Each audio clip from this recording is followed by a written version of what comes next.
పనస చెట్టు ఏమి కాసినాయి కాయలు. వీళ్ళిద్దరు మహావీరు, తను మహావీర్ ఇటు చూడు, మహావీరు అట్టింటావా ఇట్లనే. మహావీరు ఇక్కడ ఫారెస్ట్, కేరళ ఫారెస్ట్లో ఒక ఇంట్లో ఇట్లా ఉన్నాయి, బాగున్నాయి. ఇట్లా పట్టుకో, వావ్ ఎంత బాగున్నాయో. ఇట్లా పట్టుకోమా. చూడండి చాలా పనస పండ్లు ఉన్నాయి, మాకు అందుతున్నాయి. అసలు ఎంత బాగున్నాయో స్వీట్. నేను అసలు పనస పండ్లు ఎప్పుడు తినలేదు. పనస పండు తినడము చాలా తక్కువ, అసలు తినలే నేను పనస పండ్లు.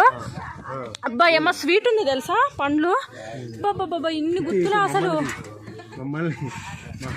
పనస పండు మధ్యలో నాగేంద్రన్ గారు అండ్ మహావీర్ గారు చూడండి. ఎంత పనస చెట్టు అండి ఇది. ఉయ్యాలు ఊపుతున్నావు పనస పండుని. మహావీర్ ఎట్లుంది?